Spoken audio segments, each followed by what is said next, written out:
Hello and welcome back.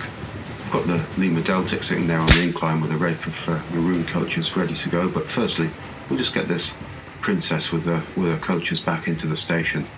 Just going to come beyond points number 11 there by the gasometers. Nice gentle stop, lovely sound this group of models makes. And then we'll snap open those points and we'll put her back in alongside the platform there at the station. Lovely going through there, nice and smoothly. Nice gentle stop there, just near the refreshment kiosk. There we go. So we've got the Lima Deltic here. This is an unusual model for my collection. It's an item I bought for my son when he was interested in model railways many years ago now. Needless to say, he's no longer interested in model railways. So this item came from the local model railway shop and he chose it off the second-hand shelf. It's surprisingly powerful. Look at that rake of 5 Maroon Mk1s there. Absolutely effortless. It makes a lovely sort of swishing noise. Lovely metal wheels and a couple of traction tyres there, which is remarkably powerful, I think. So I'll just bring her down the far side of the layout here. Just listen to this come into the third radius curve. And then we're going to run up the incline there and we'll bring her gently to a stop. We'll just have a swift look over the model. It's quite a pretty looking thing, but from what I've read it's not considered to be that accurate a representation. Now, she's named Meld and she's got some sort of battle scars. As I mentioned earlier, this model was bought when my son first became interested in model railways, and this was the second locomotive that we got. First being the little 040 tank in the Midland Flyer Hornby Railway set, but this was acquired from the local model railway shop. It has some marking here which is in the past, before I'd owned it, it had been glued and separated, so there are some scars in the plastic relating to that. But compared to one of the Triangle, the Hornby Railways models of the time, it's still got a similar sort of level of detail. I think those windows are quite pretty with the white surrounds, aren't they? And plenty of grills on it.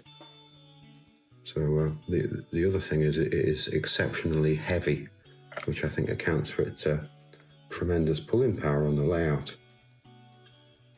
These red areas painted in here. The plastic buffers, I think they're just pushed in. They don't seem to come out. I don't know whether they've been glued or not. But it is a pretty sort of thing. Sort of plenty of detail under here as well. See if I can get this to focus in a bit closer.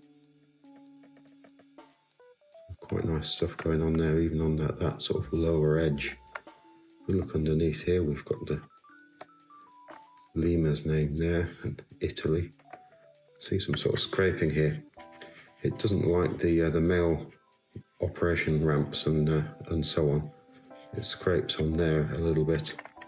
You can see the effects of that there. In the past, my son and I had done plenty of mailbag collections. We had great fun with that. You can see she's got the 2 traction tyres. This centre wheel on the bogie is just floating, and I think that accounts for some of the unusual sound you get from this model. Occasionally it sounds as though it might not be on the rails, and I think that floats and makes a peculiar noise, and it's the same deal at on the dummy bogie at the end here. So we do have pickup on this end, but this centre one again, it just floats and can make an unusual sound. So that printing's not terribly fine, is it? We've got these little show-throughs here, clips, where the black plastic chassis just clips into the bodywork. We've got one under each of the doors. Fair amount of detail around the edges of those doors, isn't there?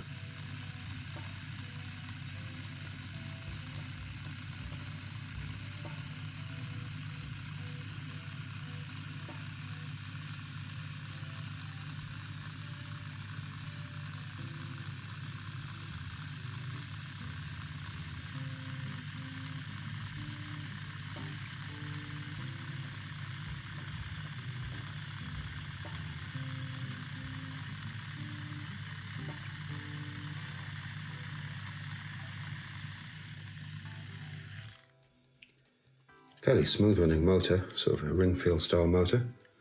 See that great set of gears going down the one side of it. I have used a little white grease on some of the bearings just to smooth things off a little bit. You can see that great use of a very bare wire there, no insulation on that at all. I don't know whether that's original or whether that's happened at a later date. You can see the effects of the glue we were talking about earlier. Those brush retaining clips have seen a fair bit of action, haven't they? They're quite bent, perhaps several changes of brushes over its life. So we've just got that one cable running to the rear bogie for either collection or return. Let's have a swift look on the underside there. So we've got the traction tyres on the one side, so there's no pickup on this side, just on this side. Nothing from the centre wheel, I don't think. And then we have pickup on the, or return on the opposite side here. And again, I don't think this centre wheel has any input at all. So lovely detail on the bogie frames. Plastic coupling with a metal hook. Again, the effects of glue there. So this post here retains the bogie and also transfers the power to this sort of bent metal clip, which the cable's soldered to, and that heavy metal weight in there, 175 grams that weighs. Total weight of the model is 325, so it's a fair proportion of it, isn't it? Let's just turn that around, have a look down the other side. So they really are quite pretty, those bogie frames, aren't they? And again, that effect of glue there, where somebody's cemented the model together in the past. So it is quite a sort of a pretty little thing. You do have to keep the pickups underneath this plate here tend to get very dirty, so it sort of becomes intermittent after a little while of running, and they perhaps need cleaning more than most, I've noticed. But when she's running, she's very, very smooth, and she does sit very flat on the track with that lovely pivot in there. There's no hint of sitting off centre. You can see it rests on that shoulder there onto the chassis, and some limiters there to prevent it going too far, and nicely keeping the gearing away from the chassis there. Quite well thought out, I think. Very basic though. I suppose that chassis. You can see how these clips here on the 4 points there under the doors, which we saw in the moulding, they go into the bodywork. Let's have a swift look over the bodywork. And we had a good look over the outside. And I said I thought it was quite a pretty looking thing, if not perhaps quite as accurate as it could be. I'm thinking this model came along in the late 70s, perhaps into the early 80s. I don't know the exact dating on it. There isn't quite as much information on the production runs of these models online as you might think. And there's the effects of that glue there on the underside. That very large glazing unit underneath, and those prongs there, they just keep the weight in place when the model's all clipped together through those clips under the doors, under all 4 doors there. So there's that effect of glue we saw from the outside before, and see how it's been very heavily cemented together at some point in its life. Whole thing moulded in that sort of lime green plastic and then sprayed up in the other colours. Very pretty little thing. I don't think we've got any significant wheel slip there at all. Absolutely effortless. A great big weight in the model, and those 2 traction tyres really working to great effect. Stunning sight this coming onto the suspension bridge. These BR Mk1 Maroon coaches came along in 1962 from Triangle Railways and lasted through to the Triangle Hornby period in the late 60s, 69 and 70 I think they vanished from the catalogue. Really great to see these models together. Into the bright light and then under the elevated section there. I'm having trouble with the light coming through the windows today. It's very, very bright. Now we're going to come through points number 8 onto the inside line for a moment or two. I think they're quite well behaved, aren't they, through there? And we'll snap those points shut. And we're going to have a great shot here with a lovely reflection on the side of the coaches, off into the distance in the first radius curve, back through point 7 onto the outside line. Now I think that's probably it for this week. Thanks again for watching. It's hugely appreciated. If you look back again next time, we'll have something else to look at.